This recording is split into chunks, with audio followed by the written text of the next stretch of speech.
Today I'm going to show you how to use Makin's clay to make some really cute zipper pulls for backpacks.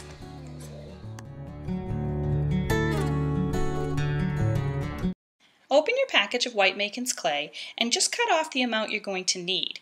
Put the rest into a Ziploc baggie with a damp paper towel and it'll stay nice and moist and be ready to use later on when you're ready for another project. I've taken this ball and it's about an inch, inch and a half thick, and I'm just going to flatten it until about a ½ inch.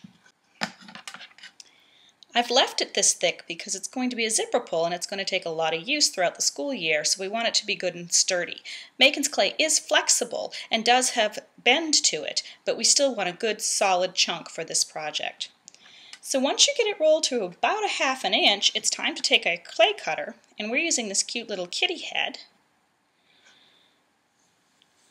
and go ahead and press it into that ball of clay.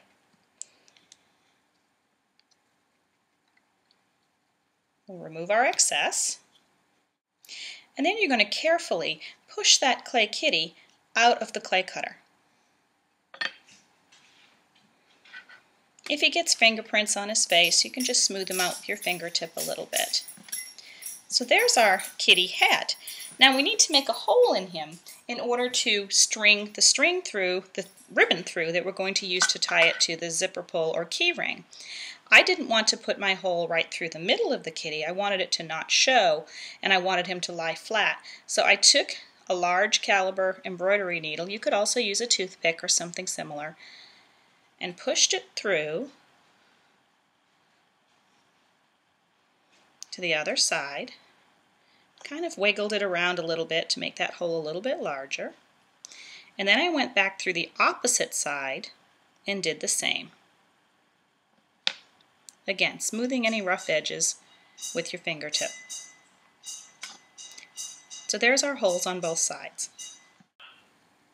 I went ahead and used a black Sharpie to make some little ovals for eyes and a little nose and some whiskers on our kitty. Tricky to do upside down. And I wanted to add a little bow. To do that, I thought it would be fun to use some patterned paper. So I just went ahead and cut this little bow tie type shape from the pattern paper. And we're going to adhere that to the front of our clay and add this little decorative button to the center of it. And how we're going to make that all stick, and also how we're going to seal our kitty so that it has this great shiny gloss and it's nice and solid and durable, and is also somewhat washable if it was to get something spilled on it, is with Judykin's Diamond Glaze. Diamond Glaze is also an adhesive in addition to being a glaze.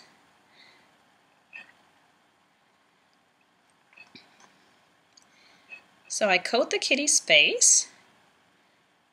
You can go as thick or as thin with this as you'd like. It will dry crystal clear. And while it's still wet, add your bow, and then I put more diamond glaze over that, and that will seal that in place.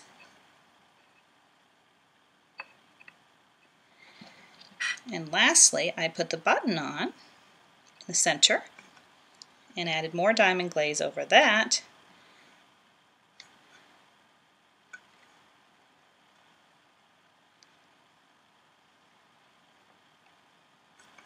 And that will all dry crystal clear, and we'll seal that bow with the button in place.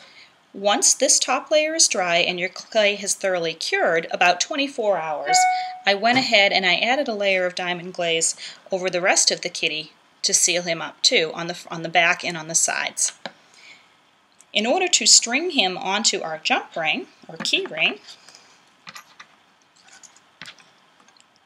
I went back to that tapestry needle and I used a piece of, it's about 1/8 inch pale pink ribbon, and I just pushed it through the hole and through to the other side.